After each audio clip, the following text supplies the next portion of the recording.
right. Thank you all for coming.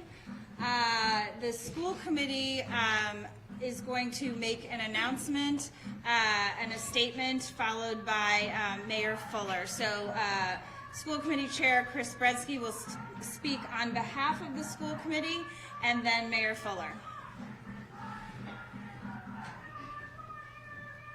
Good afternoon. I'm Chris Bredsky, Chair of the Newton School Committee. I'm joined today by my colleagues. We've heard a constant refrain from the union during these 14 days of the strike. Enough is enough. And we couldn't agree more. I want to repeat what I said at the beginning of this strike. It was a collective failure of the school committee, the NTA, and the city that we couldn't agree to a contract. But the strike itself is not a collective failure. It is a unilateral decision and a willful action to close our schools while negotiations progress. The two parties have come to agreement on just about all the issues, except for one, the money. Days ago, we agreed to a parental leave policy, a creative solution put forth by the committee to provide all employees 60 days of paid leave in a manner that responded to the NTA demands, but was sustainable for the district. We have agreed on how to address the issues of class sizes and social workers in our buildings. Now it is just about the money.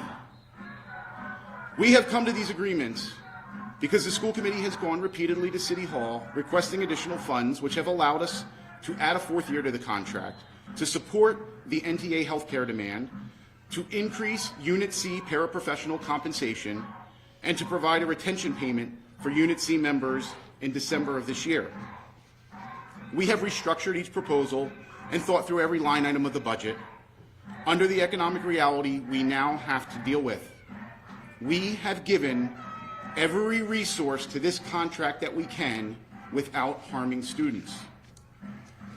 Despite any limitations, when we compare this contract to our elite peer districts, we have put forth an incredibly competitive package and one that we are proud of. By contrast, the union's proposal is not grounded in any economic reality or any competitive analysis.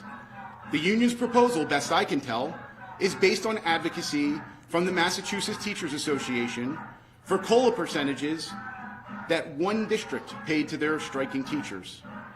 One district. But people don't pay their bills with percentage points. They pay their bills with real dollars. And educators in that one district will earn less in 2026, after their big percentage increases, than a Newton teacher earned in 2023. That district also just announced they propose to lay off 4% of their staff to fund a contract they couldn't afford. And so the reason our kids remain out of school is that a teacher making $62,000 today will make $82,000 at the end of this contract and not $83,000.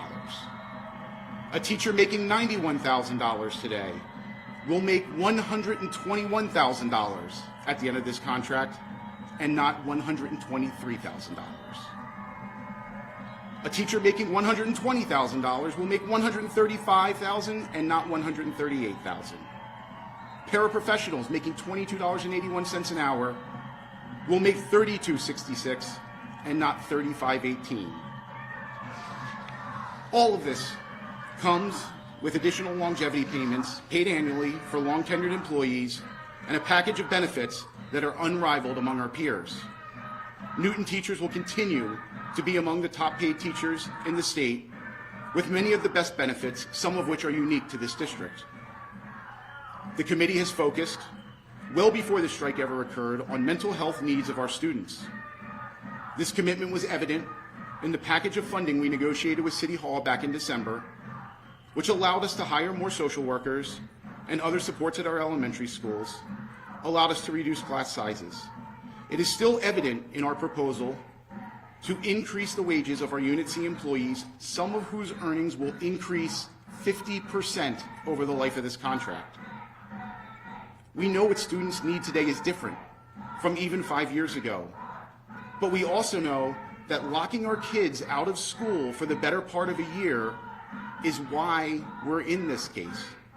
So the union's reaction to that, to lock our kids out of school once again, makes no sense.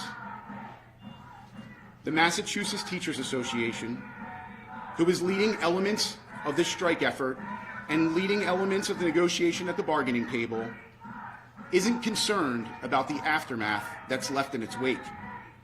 It will move on to the next district and wreak the same havoc there, likely seeking the same demands untethered to economic reality, because it's what the MTA wants.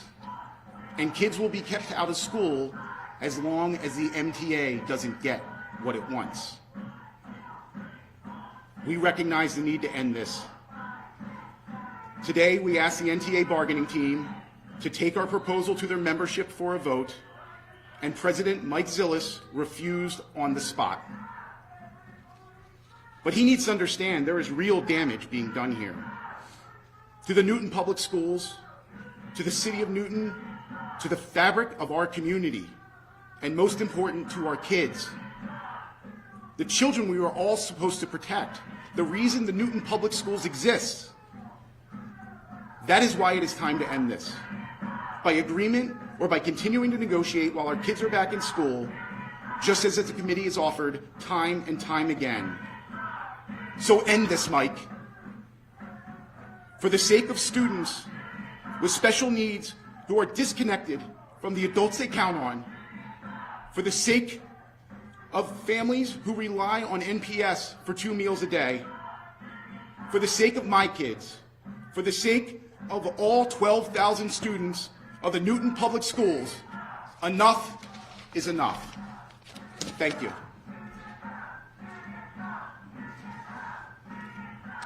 Ruth Ann Fuller, Mayor here in Newton.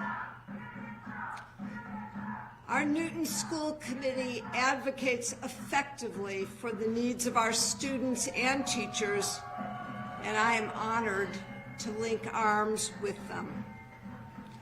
Let me be clear. We have provided every possible available dollar for the needs of our students and the settlement of this contract. There is no more additional money. The operating budget and the one-time funds have been fully committed.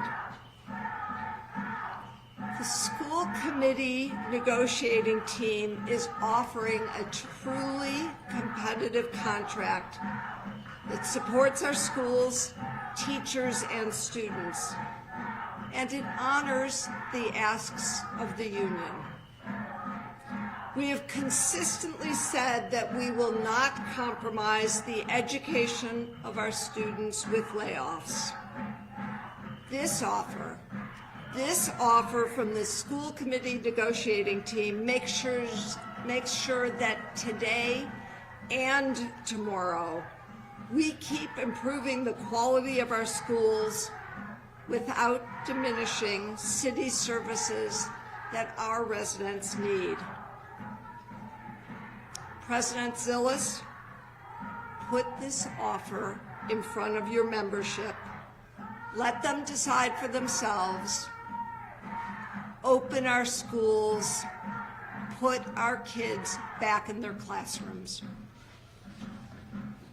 Mayor Fuller, the union is saying that you do have the money to reallocate the schools. They continue to say that. Where do you feel that that is coming from? Do you mind repeating the question? Sorry. It says that you have the money to reallocate the schools, and they continue to tell us that, they're making these promises. Where do you think that's coming from, and where do you see that? I imagine this is a hypothesis that the union wants more money into the school system, even if it means laying off police officers or firefighters or librarians, DPW workers, or Parks, Rec, and Culture. Their priority is solely on their members. I am committed to our students and all our residents.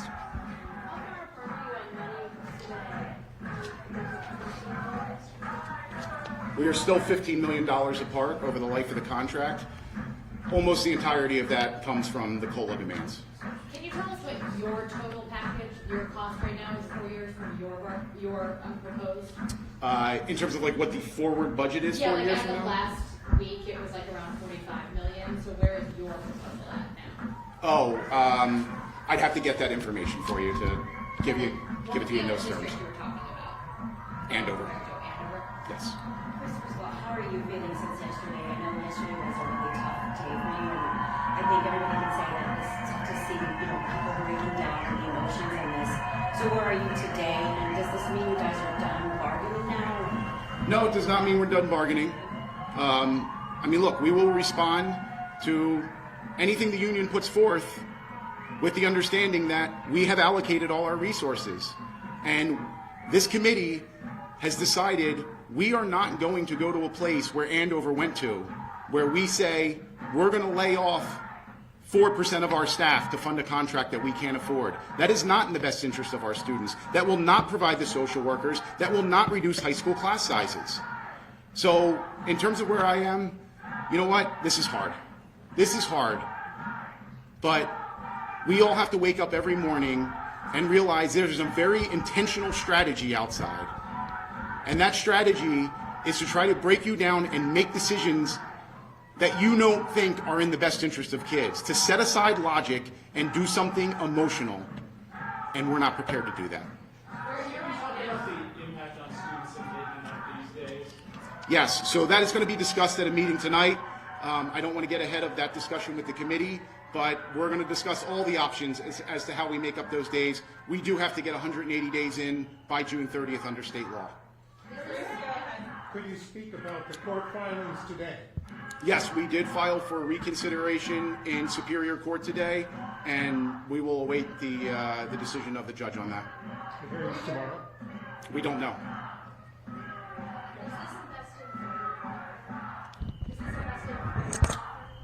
It is an offer that reflects that we have no more resources to devote to this contract without causing real harm to our students.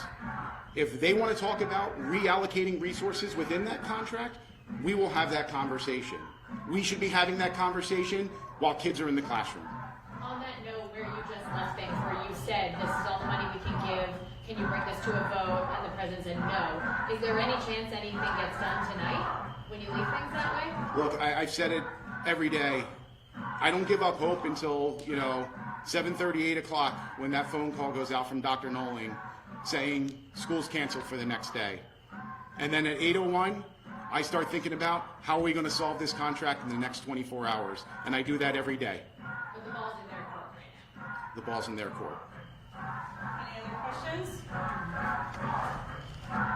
Okay, thank you. Oh, there was one question from the back. Sorry, Amy. I was just going to ask, so there's absolutely no other funding sources available. Is that the final answer? There is no other money.